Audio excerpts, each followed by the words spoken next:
C'est un dictionnaire qui donne fin, 1500 pages, 500 recettes, des anecdotes, des histoires pour comprendre pourquoi et comment le repas français est entré au patrimoine immatériel de l'UNESCO. Eh bien, il faut lire absolument le dictionnaire gourmand de Marie-Hélène Bellac. Bonsoir, bienvenue à vous sur TV5 Monde. Bonsoir. Ça paraît aux éditions Omnibus. Alors, vous êtes historienne, vous avez notamment écrit sur Napoléon, l'empereur de l'île d'Elbe. Qu'est-ce qui vous a amené précisément à nous raconter l'aventure culinaire en France du canard d'Apicius à la purée de Joël Robuchon?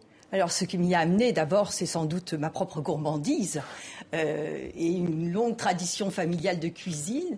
Et je dois dire que si je suis historienne, mais j'ai toujours en même temps cuisiné et rédigé un certain nombre d'ouvrages de cuisine. On vous a vu d'ailleurs bondir lors de la rubrique Vue d'ici, Vue d'ailleurs, en entendant parler de surgelé. Alors il y a des références littéraires, musicales, picturales, cinématographiques, et on s'aperçoit en vous lisant que la nourriture est en fait au centre de toute activité humaine. Absolument. Je pense que c'est l'activité qui a généré le plus de réactions, aussi bien des écrivains, des peintres, dans le cinéma, également la chanson, la musique.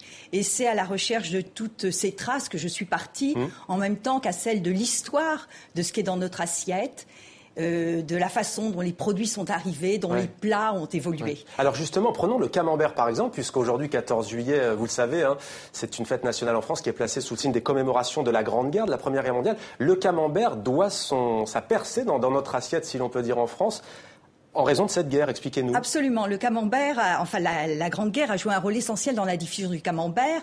En fait, le camembert commence à être diffusé hors de sa région d'origine à partir du milieu du 19e siècle, avec le chemin de fer et puis avec la boîte en peuplier, très important. Et les producteurs de camembert ont eu l'idée, au moment de la guerre, de proposer à l'armée de fournir des camemberts pour le poilu à des prix compétitifs, aussi compétitifs que les matales. Donc, du coup, le camembert est rentré dans la ration du poilu. Et vous savez que la Grande Guerre a vu des hommes de toute la France, bien sûr, se réunir dans les tranchées et dans les offensives, mais aussi des Américains à la fin de la guerre.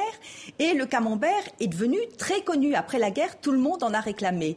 Et le monument qui a été dressé à Marie Harel, la fondatrice mythique du camembert, l'a été à l'initiative d'un médecin américain qui vantait les vertus du camembert. À l'inverse, par exemple, les abats, tous les plats comme la tête de veau ont connu un sérieux coup dur avec la vache folle. Absolument, ils ont connu un coup très dur avec la vache folle. Bon, de toute façon, de tout temps, il y a eu des abats nobles, en particulier le riz de veau. Et puis des abats, au contraire, qui étaient plus populaires, comme les tripes.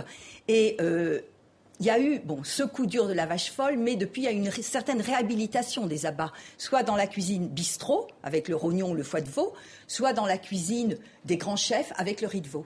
Alors, on apprend que Napoléon ne buvait que du vin de Chambertin, qu'en 1760, au monastère de Pérécy, une assiette de frites a servi de pièce à conviction dans un empoisonnement, ou encore que les Bourguignons, ça ils ne le savent peut-être pas, ils vont l'apprendre en vous lisant, que la gougère dérive d'une spécialité ancienne nommée le ramequin. Et vous, quel est, si l'on peut dire, l'aliment, la recette qui vous a le plus, ou l'histoire qui vous a le plus fasciné?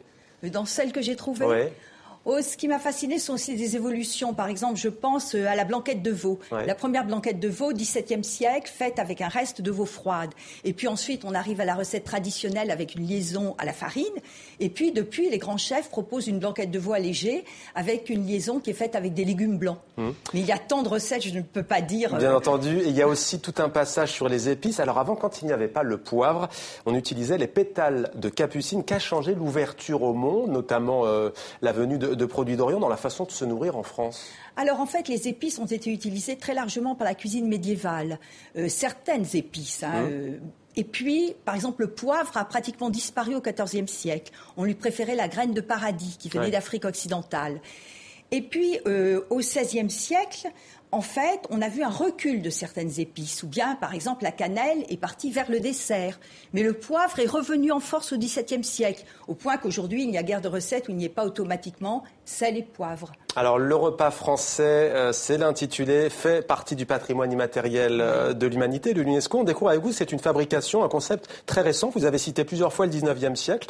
Finalement, la cuisine bourgeoise émerge précisément entre le 18e et le 19e siècle. Oui, et parce que les bourgeois voulaient imiter la grande cuisine.